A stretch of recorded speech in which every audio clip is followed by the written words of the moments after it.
नमस्कार साथियों, मित्रों, छात्र छात्राओं, आप सभी लोगों का ललित गोयल यूट्यूब चैनल में स्वागत है। आज हम यूनिवर्सिटी के बीए क्वेश्चन आते हैं, तो सभी के लिए इम्पोर्टेंट है। तो आइए शुरू करते हैं। एम.एन. श्रीनिवास। एम.एन. श्रीनिवास का पूरा नाम मैसूर नरसिम्हाचार्य श्रीनिवास। मैसूर नरसिम्हाचार्य श्रीनिवास। कभी कभी एग्जाम में इनका फुल नेम भी पूछ लिया जाता है, तो ध्यान रखिए, मैसूर नरसिम्हाचार्य श्रीनिवास इनका फुल नेम है। इनका जन्म 1916 में 16 नवंबर को हुआ था। कर्नाटक के मैसूर जिले में इनका जन्म हुआ था और मृत्यु 1999 में हुई थी। जन्म पर क्वेश्चन पूछा जाता है, मृत्यु पर नहीं पूछा जाता है। ज़्यादातर कहाँ हुआ था इस पर भी पूछ लिया जाता है, तो आप लोग याद रखिए, मैसूर जिले में 16 नवंबर 1916 में इनका जन्म हुआ था। और इनका जो पर्सपेक्टिव था वो संरचनात्मक प्रकार्यात्मक पर्सपेक्टिव था। इस पर भी क्वेश्चन पूछ लिया जाता है कि श्रीनिवास का पर्सपेक्टिव कौन सा है, संरचनात्मक, प्रकार्यात्मक, या संघर्षात्मक, प्रघटना शास्त्र, या कोई भी XYZ दे देते हैं। तो हम लोगों को याद रखना है संरचनात्मक प्रकार्यात्मक इनका पर्सपेक्टिव है। और ये जो संरचनात्मक प्रकार्यात्मक पर्सपेक्टिव है, ये SC दुबे का भी पर्सपेक्टिव है। तो कभी कभी मिक्स करके भी आ जाता है, तो इसमें दो थिंकर्स दे देते हैं, एम.एन. श्रीनिवास और SC दुबे, और मिलान करने के लिए आता है।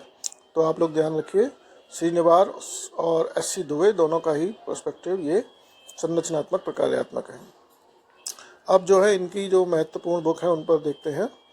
तो पहले नंबर पर जो सबसे महत्वपूर्ण बुक है वो religion and society among the Coorgs of South India. ये बहुत इंपॉर्टेंट बुक है, 1952 में लिखी गई, religion and society among the Coorgs of South India.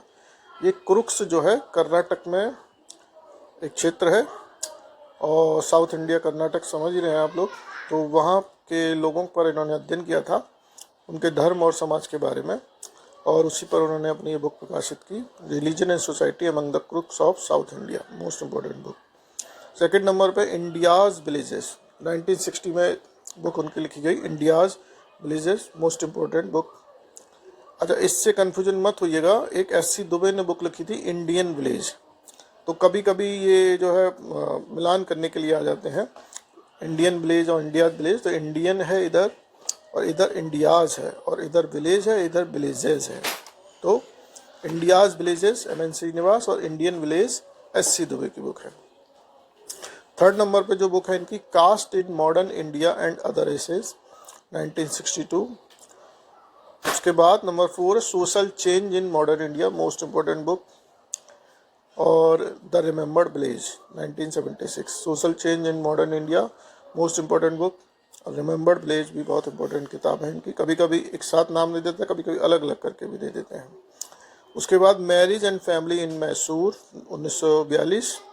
उसके बाद the dominant caste in other areas, और नेक्स्ट द रिमेंबर्ड विलेज, यानी उसी का अलग से भी क्वेश्चन पूछ लिया था, इसलिए अलग से लिखा है। उसके बाद उनकी बुक है कंट्रीब्यूशन टू इंडियन सोशोलॉजी। सारी बुक इनकी इंपॉर्टेंट है, लेकिन अगर इनमें भी अगर आप पूछेंगे तो religion and society among the Coorgs of South India, most important, India's villages, social change in modern India, the remembered village, the dominant caste and other essays, and contribution to Indian sociology.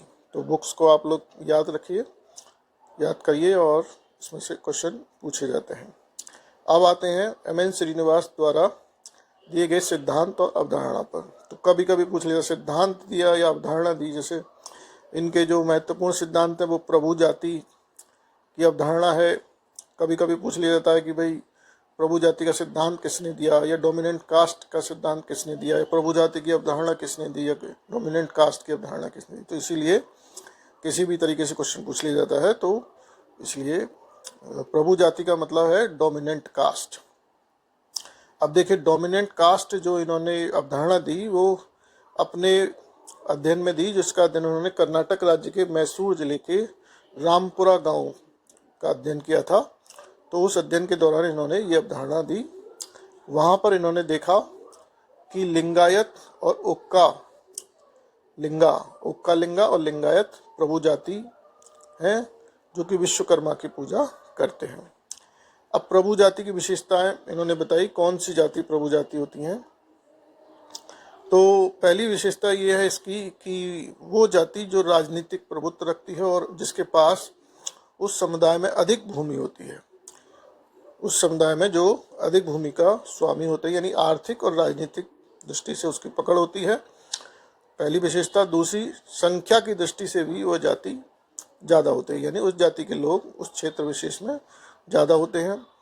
तीसरा विशेषता, स्थानीय जाति के लोगों में कुछ ऊंची तथा प्रतिष्ठा प्राप्त हो, यानी जो वहाँ जाति समुदाय है, विभिन्न जाति रहती हैं, उसमें कुछ स्टेटस, उसको social economic political status high होना चाहिए। यानी जो भी समाज, जो भी विभिन्न जातियाँ वहाँ उस क्षेत्र में रहती हैं, तो उनमें जो प्रभु जाति है उसको कुछ ऊंची स्थिति प्राप्त हो, यानी सामाजिक दृष्टि से भी उच्च स्थान प्राप्त हो, सर्वोच्च नहीं लेकिन उच्च स्थान प्राप्त हो। चौथी विशेषता है, आधुनिक शिक्षा एवं नवीन व्यवसाय होना चाहिए, यानी ऐसी जाति के लोग ज़्यादातर आधुनिक शिक्षा और नवीन व्यवसाय में सम्मिलित रहते हैं, इन्वॉल्व रहते हैं। और पांचवी विशेषता है, गांव में एकता, न्याय और कल्याण के लिए कार्य की, यानी जिस क्षेत्र या गांव में वो जाति है वहाँ के लोगों के लिए कल्याण के काम करती हो वो जाति। ठीक है, तो पांचों विशेषताएं हैं, इन पर अक्सर करके क्वेश्चन पूछ लिया जाता है। कभी कभी दे देता है कि इनमें से कौन सी विशेषता प्रभु जाति की नहीं है या कौन सी विशेषता प्रभु जाति की है। तो राजनीतिक दृष्टि से और आर्थिक दृष्टि से जो है, पहली विशेषता याद रखिए, दूसरी संख्या अधिक होती है, और तीसरा ऊंची प्रतिष्ठा प्राप्त हो, सामाजिक दृष्टि से स्थानीय जाति के लोगों में ऊंची प्रतिष्ठा प्राप्त हो। और बाकी के जो नीचे हैं वो भी पूछ ली जाती हैं, लेकिन ये तीनों ज़्यादा इंपॉर्टेंट, इन पर ज़्यादा क्वेश्चन पूछे जाते हैं। और इसकी शिक्षा, नवीन व्यवसाय और एकता, न्याय, कल्याण, ये जो है सेकेंडरी मान लीजिए और उसको प्राइमरी। तो इस तरीके से प्रभु जाति की विशेषताएं हैं। प्रभु जाति की अवधारणा को एस.सी. दुबे ने प्रभुत्वशाली व्यक्ति कहा है, यानी एम.एन. श्रीनिवास द्वारा जो प्रभु जाति की अवधारणा दी गई है, इसको एस.सी. दुबे प्रभु जाति न कहकर प्रभुत्वशाली व्यक्ति की संज्ञा देते हैं। तो इस पर भी क्वेश्चन पूछा जाता है। तो हर चीज़ पर क्वेश्चन इसमें पूछ लिया जाता है। वही प्रभु जाति की अवधारणा एम.एन. श्रीनिवास ने किस गांव के अध्ययन के आधार पर दिया, तो रामपुरा गांव के अध्ययन। किस जिले के आधार पर दिया, मैसूर जिले पर। या रामपुरा गांव किस राज्य में पड़ता है, तो इस पर क्वेश्चन पूछ लिया जाता है।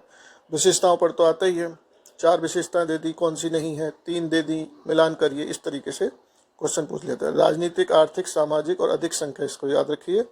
और कल्याण के लिए और नवीन शिक्षा, व्यवसाय, ये इसकी विशेषता प्रभु जाति की है, डोमिनेंट कास्ट की। और जिस क्षेत्र में इन्होंने अध्ययन किया, जिस गांव का, रामपुरा का इन्होंने अध्ययन किया, वहाँ पर जो जाति प्रभु जाति थी वो ओक्का लिंगा जाति थी, और लिंगायत जो है प्रभु जाति की तरह वहाँ पर लोगों के बीच में थी, जो कि विश्वकर्मा की पूजा करते थे। और प्रभु जाति को एस.सी. दुबे ने प्रभुत्वशाली व्यक्ति कहा है। नेक्स्ट जो इनका मोस्ट इम्पॉर्टेंट थ्योरी है वह संस्कृताइजेशन, संस्कृतिकरण।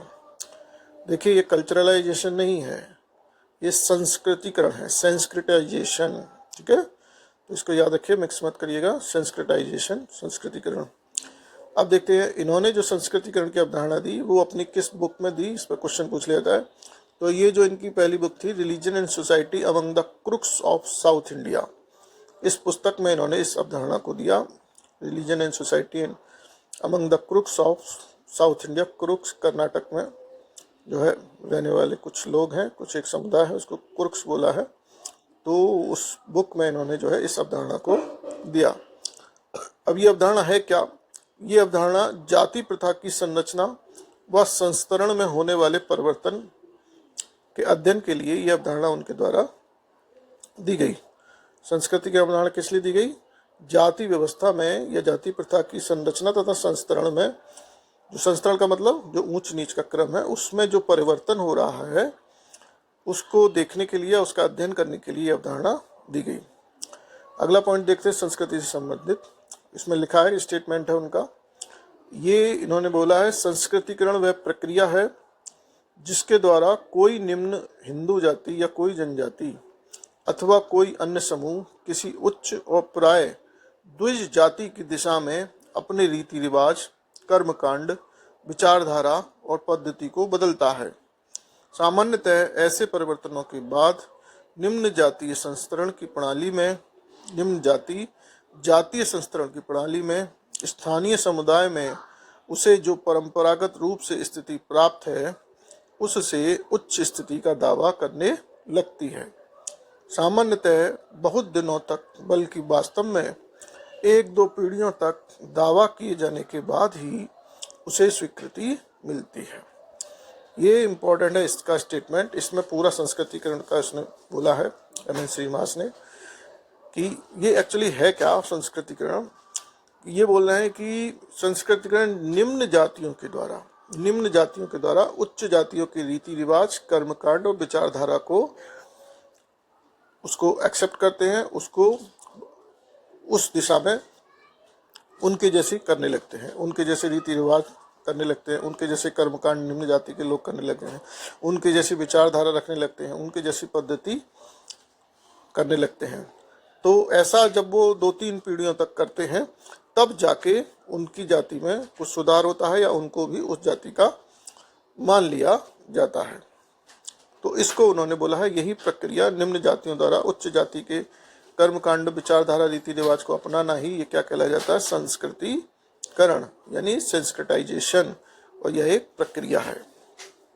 ठीक है, संस्कृतिकरण वह प्रक्रिया है जिसमें कोई निम्न हिंदू जाति, कोई जनजाति अथवा कोई अन्य समूह, उच्च जाति और प्राय द्विज जाति की बात करें, द्विज जाति से मतलब ब्राह्मण, क्षत्रिय और वैश्य। जैसे 4 वर्ण होते हैं, ब्राह्मण, क्षत्रिय, वैश्य और शूद्र। तो इसमें जो ऊपर के तीनों हैं, ब्राह्मण, क्षत्रिय, वैश्य, वो उन्हें हम द्विज जाति कहते हैं। उनसे संबंधित जातियों को द्विज जाति कहते हैं। तो जो निम्न जाति के लोग हैं यानी जो चतुर्थ श्रेणी मान लीजिए, वो जो है इन तीनों ही जातियों में से कोई भी एक जाति हो सकती है, प्रभु जाति, उस दिशा में उनके कर्मकांड, रीति रिवाज मानने लगते हैं, उस जैसा चेंज लाने लगते हैं, उस जैसा करने लगते हैं। जब 2-3 पीढ़ियों तक, 1-2 पीढ़ियों तक जब ऐसा करते हैं तभी उनको समाज द्वारा स्वीकृति मिलती है और वो उच्च जातियों में शामिल हो जाते हैं। और ये जो डेफिनेशन उन्होंने दी थी या संस्कृतिकरण की जो परिभाषा दी थी वो social change in modern India पुस्तक में उनके द्वारा दी गई। कभी कभी पूछ लिया जाता है कि संस्कृतिकरण की परिभाषा किस पुस्तक में दी गई, किस बुक में उनके द्वारा दी गई, तो social change in modern India. अब देखिए नेक्स्ट पॉइंट देखते हैं। पहले इस प्रक्रिया को ब्राह्मणीकरण कहा था, बाद में जब देखा आदर्श जाति केवल ब्राह्मण नहीं बल्कि ब्राह्मण, क्षत्रिय, वैश्य हो सकती है, तब सुधार किया।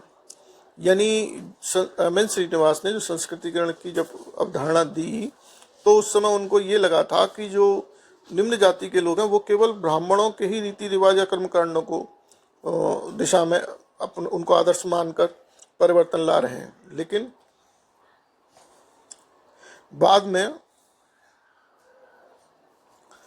बाद में उन्होंने देखा कि ऐसा नहीं है, केवल ब्राह्मण ही आदर्श जाति नहीं है बल्कि वैश्य भी हो सकते हैं, क्षत्रिय भी आदर्श जाति के रूप में निम्न जाति के लोगों के लिए होते हैं। इसीलिए फिर उन्होंने उस अवधारणा को, ब्राह्मणीकरण की अवधारणा को संस्कृतिकरण की अवधारणा बोलने लगे या उसको उस रूप में परिवर्तित कर दिया।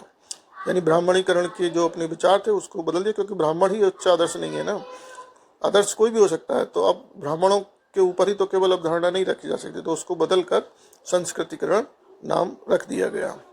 तो ठीक है, तो देखिए इस पर क्वेश्चन पूछ लिया जाता है पूरे कभी कभी तो पूरा स्टेटमेंट दे दिया जाता है, कभी आधा स्टेटमेंट दे दिया जाता है कि भाई उच्च जाति, निम्न हिंदू जाति या कोई जनजाति या कोई अन्य समूह उच्च और द्विज जाति की दिशा में अपने आप को बदलता है। ऐसा स्टेटमेंट किसने दिया है, ठीक है, किस पुस्तक में दिया है, या द्विज जाति से क्या संबंध है, या ब्राह्मणीकरण की अवधारणा किसने दी, ठीक है, या मान लो रिलीजन या संस्कृति की अवधारणा किस बुक में दी। तो इन सब चीज़ों को आप लोग ध्यान रखिए, सभी पॉइंट काफ़ी इंपॉर्टेंट है।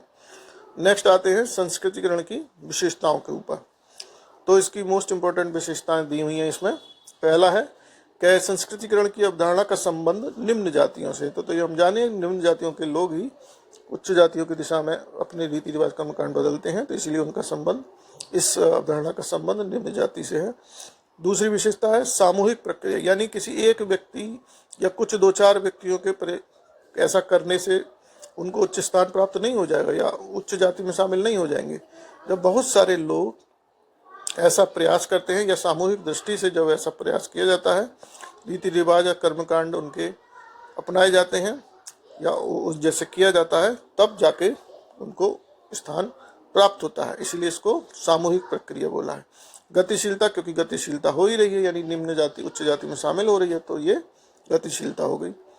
तीसरी विशेषता है, यह केवल पद मूलक परिवर्तन है, पद मूलक परिवर्तन को प्रकट करती है, संरचनात्मक परिवर्तन को नहीं। यानी जो समुदाय है वहां पर निम्न जाति तो भले ही उच्च जाति में शामिल हो जाएगी, लेकिन पूरा संरचनात्मक दृष्टिकोण देखेंगे तो उसमें कोई चेंज नहीं आता, उसमें कोई चेंज नहीं आता। इसीलिए इसको पद मूलक परिवर्तन बोला गया है, संरचनात्मक परिवर्तन नहीं। यानी संरचना में कोई परिवर्तन, संस्कृति प्रक्रिया के द्वारा संरचनात्मक परिवर्तन नहीं होते, बल्कि पोजिशनल चेंज होते हैं। तो इसको आप लोग देखें, संरचनात्मक स्ट्रक्चरल चेंज नहीं आता है, पोजिशनल चेंज होता है। इस पर बहुत बार क्वेश्चन आया है कि संस्कृतिकरण में पोजिशनल चेंज होते हैं या स्ट्रक्चरल चेंज होते हैं। ठीक है, तो आप लोग याद रखें, इसमें केवल पोजिशनल चेंज होता है। या पूछ लिया था संस्कृतिकरण की प्रक्रिया क्या है, पदमूलक परिवर्तन है या संरचनात्मक परिवर्तन है या संरचनात्मक पदमूलक परिवर्तन है, या एक और कोई ऑप्शन दे दिया तो हम उसमें क्या लगाएंगे, पदमूलक परिवर्तन। चौथी जो इसकी विशेषता है, इसके कई आदर्श होते हैं। जैसा कि पता है कि भाई पहले इन्होंने ब्राह्मण को ही समझा कि वही एक आदर्श है, लेकिन बाद में इन्होंने देखा कि ऐसा नहीं है, ब्राह्मण क्षत्रिय भी आदर्श हो सकते हैं, वैश्य भी आदर्श हो सकते हैं।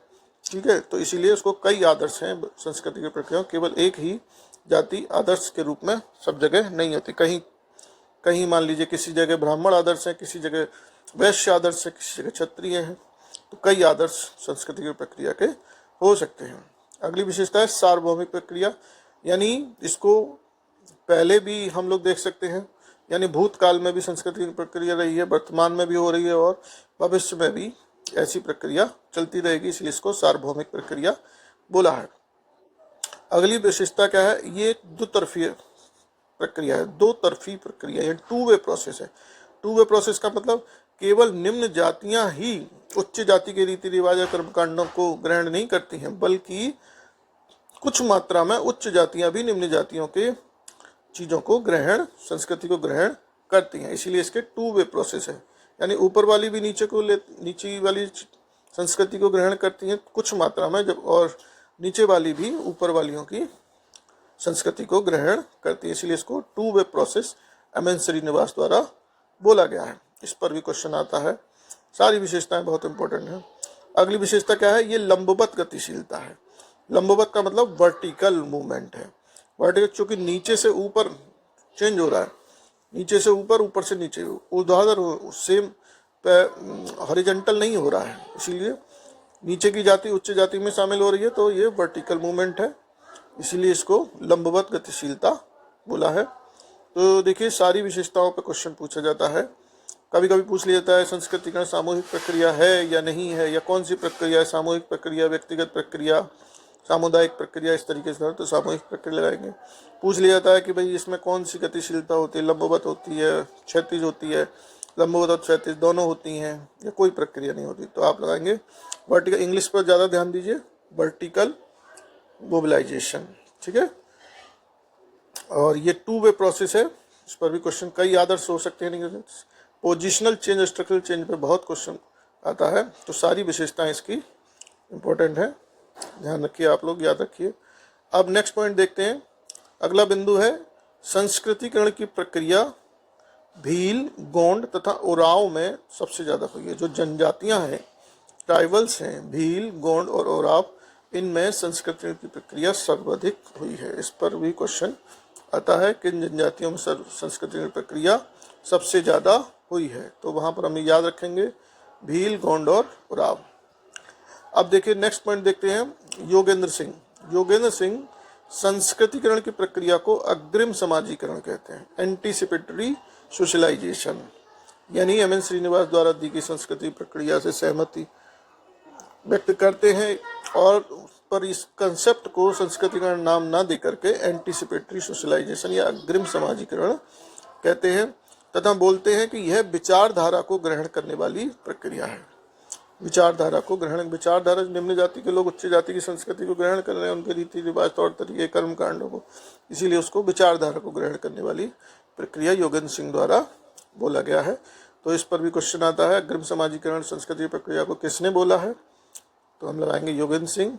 या विचारधारा को ग्रहण करने वाली प्रक्रिया किसने बोला है? तो योगेंद्र सिंह। अगला बिंदु देखते हैं, इसमें डी.एफ. पोकाक है।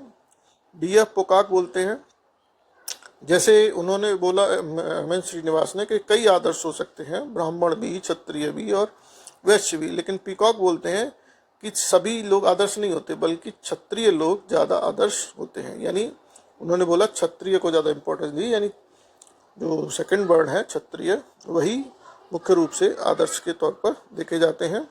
इनका मानना यह है, या इन्होंने अपना कोई अध्ययन किया होगा, रिसर्च किया होगा, उसमें इन्होंने पाया होगा कि क्षत्रिय जाति के लोग ही मुख्य रूप से निम्न जाति के लोगों के लिए आदर्श की तरह होते हैं और उन्होंने की संस्कृति को वो लोग सीखते हैं। तो पोकाक द्वारा कहा जाता है, को पूछ सकते, क्वेश्चन पूछा जाता है, किसने क्षत्रिय आदर्श संस्कृतिकरण की प्रक्रिया को बोला है, या संस्कृति प्रक्रिया में क्षत्रिय आदर्श होते हैं? तो पोकाक लगाएंगे। मजूमदार संस्कृतिकरण की प्रक्रिया को क्षैतिज गतिशीलता बोलते हैं, हॉरिजेंटल गतिशीलता। अब ये पता नहीं कैसे बोलते हैं, लेकिन इन्होंने जो है रिसर्च, जैसे कि लंबवत गतिशीलता, हम भी इसको कंसेप्ट को समझ रहे हैं, निम्न जाति के लोगों द्वारा उच्च जाति की रीति रिवाजों को सीखा जाता है, तो लंबवत गतिशीलता हुई वर्टिकल, लेकिन ये मजूमदार उसको क्षैतिज गतिशीलता बोलते हैं। तो इस पर भी क्वेश्चन आ जाता है कि क्षैतिज गतिशीलता संस्कृति की प्रक्रिया को कौन कहता है? मजूमदार। देखिए, आइडियल जो गतिशीलता है वो वर्टिकल है, स्पेशली अगर कोई पूछता है तो वो क्षैतिज गतिशीलता मजूमदार के द्वारा कही। अगर मजूमदार की गतिशीलता की बात आती है तो क्षैतिज लगाएंगे, अन्यथा मजूमदार नाम नहीं आता है तो वर्टिकल मूवमेंट ही उसमें मोबिलाइजेशन माना जाएगा। कप्पू स्वामी जो है संस्कृतिकरण की प्रक्रिया को संदर्भ समूह से संबंधित करते हैं। इस पर भी क्वेश्चन पूछ लिया, संदर्भ से। संदर्भ समूह में होता है ना, कोई व्यक्ति किसी दूसरे समूह को अपना रेफरेंस ग्रुप मानता है और उसी के जैसे व्यवहार करने लग जाता है और उसी के जैसे सीखने की कोशिश करता है। जैसे मान लीजिए क्रिकेटर है, कोई व्यक्ति क्रिकेटर बनना चाहता है तो सचिन तेंदुलकर को अपना आइडियल पुरुष मान लिया, रोल मॉडल मान जाता है, तो उसके जैसे करना सीखना।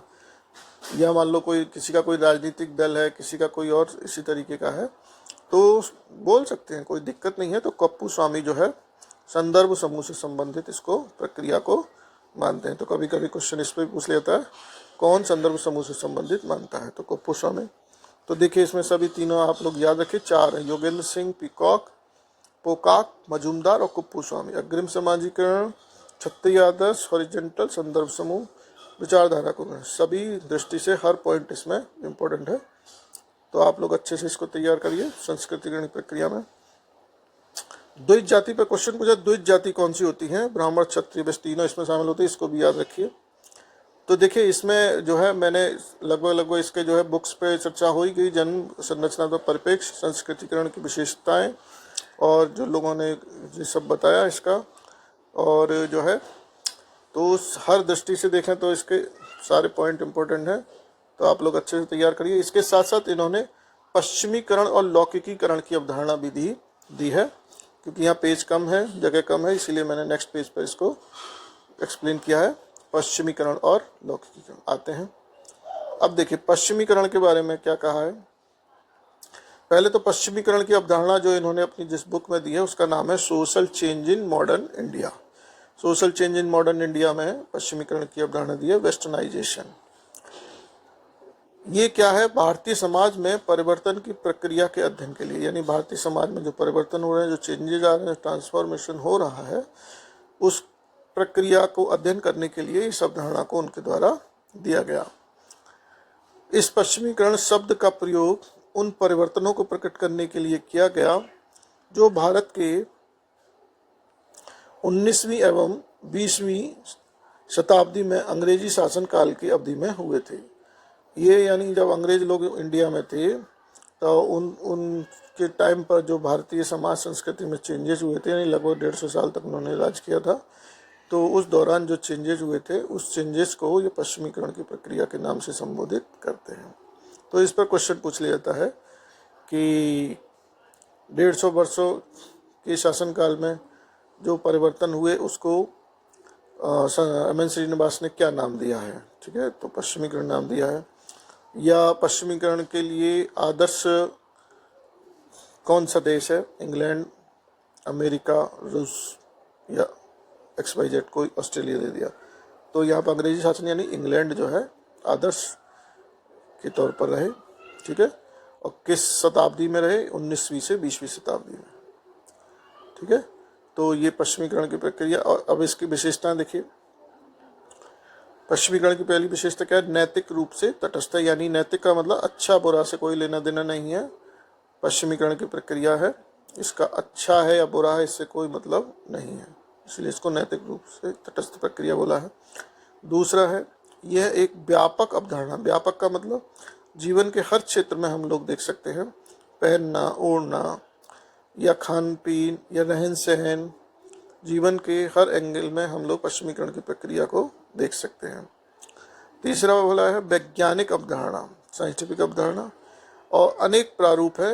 अनेक प्रारूप का मतलब ये वेस्टर्नाइजेशन यानी वेस्टर्न साइड के देशों में, जैसे अमेरिका भी है तो उसके द्वारा भी जो है हो सकता है, रसिया के द्वारा भी हो सकता है, या और किसी देश के द्वारा भी संस्कृतियों को सीखा जाता है। तो इसके अनेक प्रारूप देखने को मिलते हैं। और यह एक अगली विशेषता जटिल एवं बहुस्तरीय प्रक्रिया है। अगली चेतन एवं अचेतन प्रक्रिया। चेतन का मतलब जरूरी नहीं कि आप इसको कॉन्शियसली उसको सीखने की कोशिश करें, ये सीख भी सकते कॉन्शियसली, और अगर अनकॉन्शियस है तब भी ये इसको ऑटोमेटिकली सीख सकते हैं, सीखी जाती है ये प्रक्रिया। तो ये सारी विशेषताएं हैं, चेतन, अचेतन, जटिल, बहुस्तरीय, अनेक प्रारूप, वैज्ञानिक अवधारणा, व्यापक अवधारणा। पूछ लिया था पश्चिमीकरण की अवधारणा कैसी प्रक्रिया है। ठीक है, या इसके कौन से प्रारूप, एक प्रारूप, अनेक प्रारूप, या कोई प्रारूप नहीं, XYZ, तो उसमें अनेक प्रारूप लगाएंगे। या पश्चिमीकरण की प्रक्रिया में 4 विकल्प दे दिए, नैतिक रूप से तटस्थ, नैतिक रूप से अतटस्थ।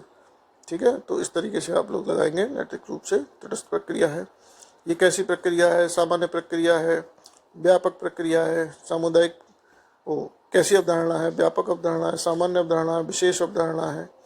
ठीक है, तो हम लोग क्या लगाएंगे? व्यापक अवधारणा है। ठीक, तो इसकी विशेषताओं पर भी आप लोग ध्यान दीजिएगा।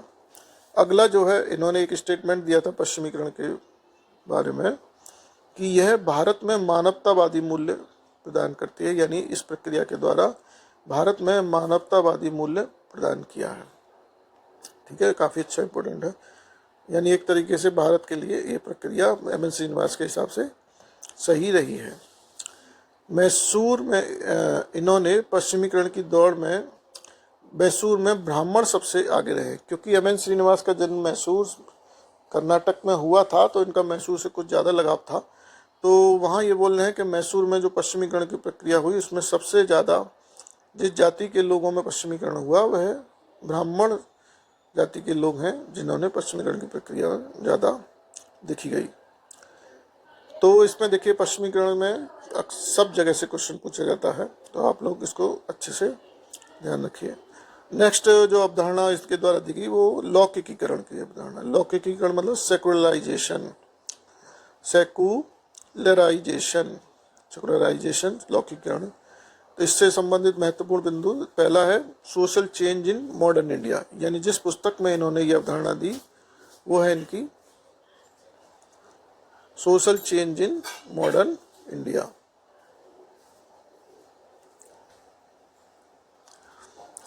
Social change in modern India में इन्होंने लौकिकीकरण की अवधारणा दी। अब इसका अर्थ क्या है? इसका अर्थ क्या है? पहले जिन वस्तुओं को धार्मिक दृष्टि से देखा जाता था उसके स्थान पर उन्हें तार्किक, बौद्धिक एवं वैज्ञानिक दृष्टिकोण या लौकिक दृष्टिकोण से देखा जाता है। यानी साइंटिफिक व्यू से किसी चीज को देखना या समाज संस्था संरचना को देखना, बौद्धिक तार्किक दृष्टिकोण लगाना, ये क्या है? लौकिक दृष्टिकोण या लौकिकीकरण की प्रक्रिया है। ठीक है, समझ में आ गया? यानी साइंटिफिक व्यू ही लौकिकीकरण है। यानी जो हिंदुस्तान में जिसको कहेंगे पश्चिमी देशों के आने से जो पहले उनका आध्यात्मिक धार्मिक रुझान ज़्यादा था या हर चीज़ की व्याख्या उसके दृष्टिकोण से होती थी, अब वो दृष्टिकोण बदल गया और उसकी जगह साइंटिफिक, तार्किक, बौद्धिक तर्क ने स्थान ले लिया और उसी को ये प्रक्रिया को लौकिकीकरण की प्रक्रिया कह रहे हैं। नेक्स्ट पॉइंट है, भारत में यह प्रक्रिया किसकी देन है? अंग्रेजों की देन है। लौकिकीकरण की पश्चिमीकरण भी अंग्रेजों की देन है और लौकिकीकरण भी, सेकुलराइजेशन भी अंग्रेजों की देन है। आगे दो स्टेटमेंट इनके हैं, काफ़ी इंपॉर्टेंट है। इन्होंने बोला है, पहले जो धार्मिक माना जाता था वह अब वैसा नहीं माना जाता लौकिकीकरण की प्रक्रिया में। ठीक है। दूसरा स्टेटमेंट है, बुद्धिवाद में पारस्परिक विश्वासों और धारणाओं के स्थान पर आधुनिक ज्ञान की धारणा निहित है। यानी लौकिकीकरण की प्रक्रिया में बुद्धिवाद शामिल, बुद्धिवाद यानी तर्क का प्रधानता हो जाती है, आधुनिक ज्ञान की प्रधानता हो जाती है। तो इस स्टेटमेंट को भी याद रखिए, बुद्धिवाद में पारस्परिक विश्वासों धारणाओं के स्थान पर आधुनिक ज्ञान की धारणा निहित है। ठीक। अब देखिए, लौकिकीकरण के प्रभाव से जो परिवर्तन हुए हैं वो किन क्षेत्रों में हुए हैं, इसका भी एक्सप्लेन किया है एम.एन. श्रीनिवास ने। जिन जिन क्षेत्रों में परिवर्तन आए हैं इस पर भी क्वेश्चन पूछ लिया जाता है। तो पहला, पवित्रता और अपवित्रता की धारणा में परिवर्तन हुआ। ये तो हम लोग देखते ही हैं। पहले हम लोग जिन चीज़ों को पवित्र और अपवित्र मानते थे, छूना भी पसंद नहीं करते थे। उच्च जाति के लोग, निम्न जाति के लोग अगर छूओगे तो अपवित्र हो जाओगे, ऐसा मानते थे। तो आजकल वो चेंज हो गया है। हम लोग बस में, ट्रेन में या कहीं भी जाते आते हैं तो हमारे साथ कौन बैठा है, क्या बैठा है, किसके संपर्क में, इससे कोई फर्क नहीं पड़ता। तो इस धारणा में भी चेंजेस आए हैं। दूसरा उन्होंने बोला है, जीवन चक्र तथा संस्कार में परिवर्तन। जैसे पहले हम लोगों को हिंदू धर्म रिवाज में देखते हैं बहुत सारे संस्कार होते थे जीवन से लेकर मृत्यु तक। तो ये बोल रहे हैं उनमें से बहुत सारे संस्कार ऐसे हैं जिनको कि अब लोग नहीं मानते या नहीं करते, केवल मुख्य मुख्य संस्कारों को ही करते हैं। तो उसमें चेंजेज आए हैं। तीसरा उन्होंने बोला है, सामाजिक संरचना या ढांचे में परिवर्तन हुआ है लौकिकीकरण की प्रक्रिया से। सामाजिक संरचना बदल गई है। अब सामाजिक संरचना में वो तीन चीज़ों को बोलते हैं, शामिल हैं। एक जाति, दूसरा ग्रामीण समुदाय और तीसरा परिवार। इन तीनों चीज़ों में परिवर्तन हुआ है। जाति में भी परिवर्तन हुआ है, ग्रामीण समुदाय में भी परिवर्तन हुआ है और परिवार के मूल्यों में भी परिवर्तन हुआ है। तो देखिए, ये आप लोग याद रखिए, इस पर क्वेश्चन पूछा जाता है कि वही तीनों दे दे, जीवन चक्र और संस्कार, सामाजिक ढांचे में परिवर्तन, अपवित्रता, पवित्रता, है ना, और कोई चौथा दे दिया, निम्न में से कौन सा नहीं है। ठीक है। या पूछ लिया जाता है एम.एन. श्रीनिवास के अनुसार सामाजिक ढांचे में कौन कौन सी इकाइयाँ शामिल हैं, कौन सी इकाइयाँ निम्न में द्वारा नहीं दी गई है। तो आप लोग इसको याद रखिए, इन्होंने तीन बताई हैं, जाति, ग्रामीण समुदाय और परिवार। तो देखिए, इसमें क्वेश्चन जो है आता ही है, हर जगह से क्वेश्चन आता है। तो आप लोग इसको ध्यान रखिए। लौकिकीकरण का मतलब क्या है? एक तरीके से वैज्ञानिक दृष्टिकोण, सूझबूझ, तार्किक समझ, इन चीज़ों का विकसित होना।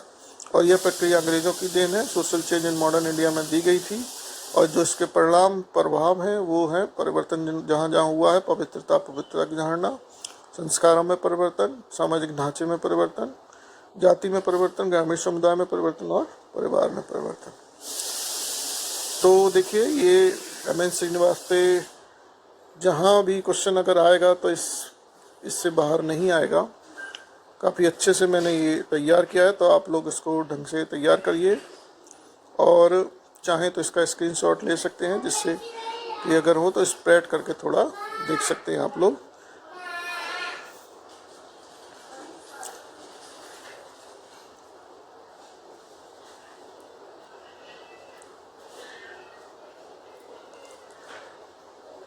ठीक है। तो इन्हीं शब्दों के साथ बहुत बहुत धन्यवाद। अगर वीडियो अच्छा लगा हो तो कमेंट करिए, शेयर करिए, लाइक करिए और चैनल को सब्सक्राइब करिए। बहुत बहुत धन्यवाद आप सभी लोगों को। नमस्कार।